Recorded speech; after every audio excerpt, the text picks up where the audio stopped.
How to cope when the universe slaps you in the face with a curveball.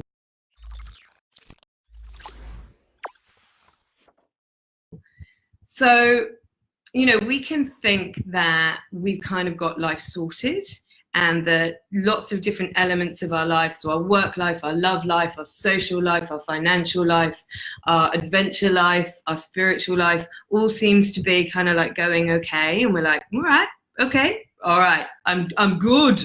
All right, let's keep going like this. And then all of a sudden, like the universe is like, wah, ha, ha, ha, boom, and like smacks you hard in the tit, and you're like, oh God, everything was going so well. I had all the balls, they were all in the air, and now one of them's fallen, and it feels unfair, and it feels devastating, and it feels shocking, and you're like, what the fuck was that?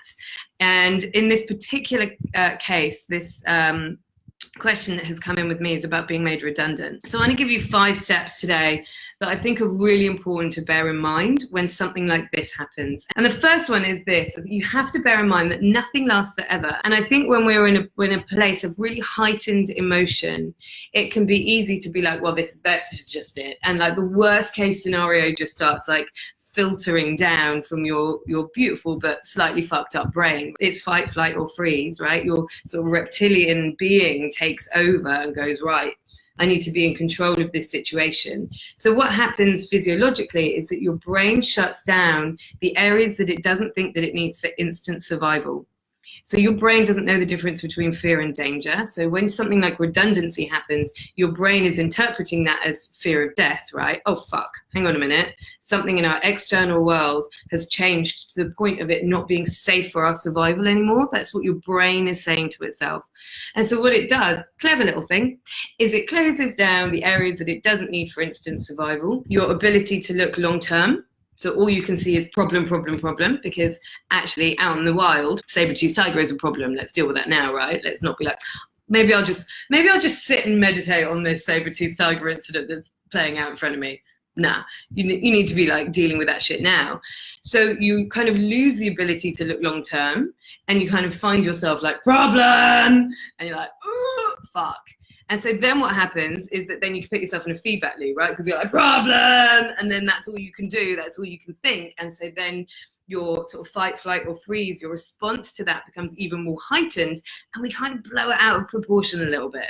Now, I'm not saying that redundancy isn't a big thing, but it's very easy to be like, well, that's it. I'm never going to work again. My entire life is over. I'm never, ever, ever going to find a job like that one. There is no way out for me. I may as well just die now.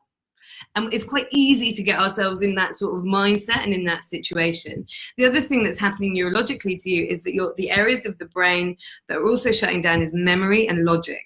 So it's really, you start saying things like, well, it's because I'm a pointless piece of shit, so my boss hated me, and like all logic flies out the window. And so you start having these like fucked up mental conversations with yourself that probably really aren't true. This shock will wear off. Be very kind to your physiological being. That does not mean going out and drinking loads of wine. It does not mean throwing loads of sugar into your body. It does not mean sitting in a dark room watching crap on Netflix. It means go out, take some deep breaths, really calming deep breaths so that you can reassure your physiological being that you are not in danger of death. That will lift the fog. That will allow for clarity. That will allow for perspective. Be kind to your physical being and let it know that it is not in danger of death. You are all good. Okay, this might be a clunky time, but it's not going to kill you. The second thing is that pain is in the resistance. Pain is in the resistance of everything in life. When it comes to something like this, we extend the time of pain. So I can't believe it happened. I mean, I just can't believe it happened. And then we go into story. So I'm going to tell everybody I know, and I'm going to dramatize it, and I'm going to ham it up, and I'm going to be really dramatic in the way because it's really important to me, and I need people to know how angry I am. I need people to know how devastating this is. And what we do is we tend to look backwards and be like, how did this happen? Why did this happen? When did this happen? How can you believe this happened? I'm going to find all the other people it happened to. I'm going to join them in the anger of it happening. And so we build the resistance as opposed to being like, this has happened. I can't do anything about the fact that it has happened. All I can do is move on from where I'm at. Number 3, which is you get to choose the next step. You can sit there in the anger and the indignancy, not a word, using it anyway, and the resistance of what has happened to you. Or you can change the language and change the way that you think about it and go, this has happened. Now, I can't do anything about it. I can't turn back the time and change what is where I'm at right now. But what I can do is exercise my free will, which you all have. It's amazing, this thing called free will. Fucking use it.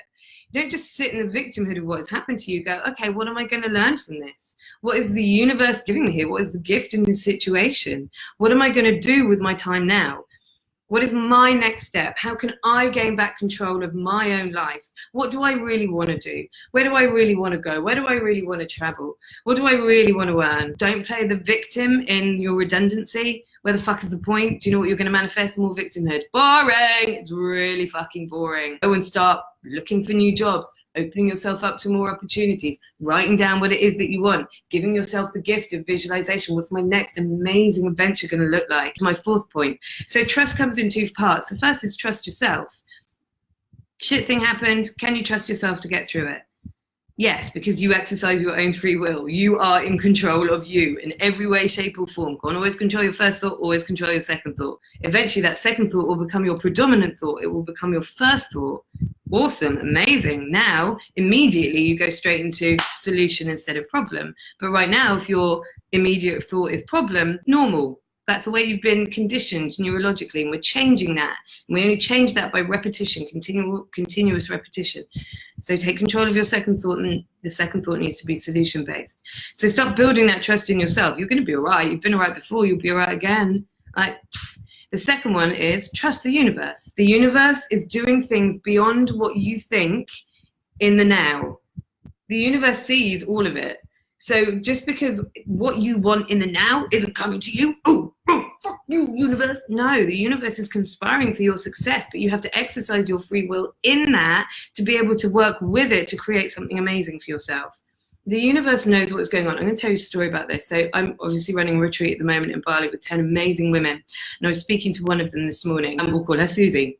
And Susie comes up to me this morning. She was like, oh my God, I completely understand what you're talking about now, about like the law of manifestation and like trusting the universe. And I was like, fucking love it when these breakthroughs come, tell me. And she was like, I was in for an award last year. And if I'd won that award, it would have meant I'd been on a speaking circuit and I wouldn't have been able to come to this retreat. And I really wanted to win the award. And when I didn't win the award, I was fucking crushed. I was fucking gutted. I felt like really genuinely upset. And then she was like, do you know what?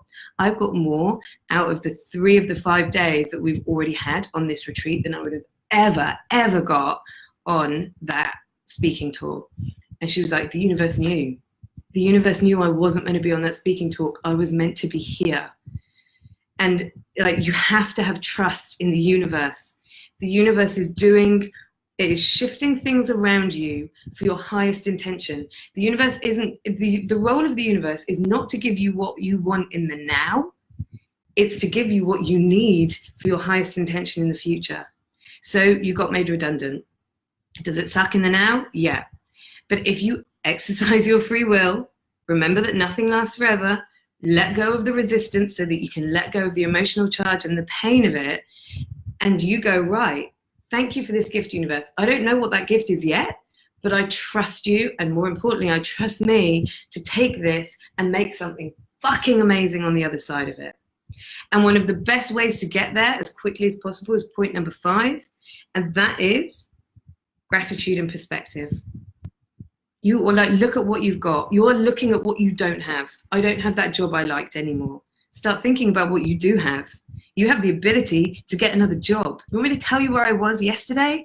I was in an orphanage here in Bali. Do not tell me that you are not fucking lucky. Do not tell me that you are not fucking privileged. You know, yesterday I was like, hand on heart, how many times have you had that conversation with yourself? It's not fair. It's not fair. What do I have to do? All the things I don't have yet. Well, this person's got this and I don't have this yet. I'm not sailing around the world on my yacht yet. Fucking privilege. Fucking check yourself, Chapon. You have got more than most people would ever dare to dream to have. So stop. You lost your job. Go and get another one. Does it suck? Is it a bit of a hassle? Yes. Do you know what's more of a hassle? Not having the money or the means to feed your own child, so you have to take it to an orphanage and leave it there. Shut the fuck up. And I say it with love and I say it to myself, but put some fucking gratitude in place. And very quickly you will realize what you have. And the moment you realize what you have, you will exercise your free will to make more.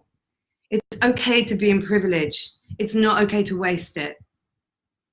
You know, life is big, guys, life is big, and you don't get to control so many elements of it. The only thing that you can control is your free will, your perspective, your way of thinking, and that will shift the experience of the reality that comes to you.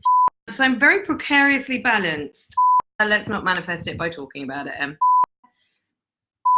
just gonna roll with it. Hope it doesn't happen. So excuse the sweaty face. What the mother-king hell was that?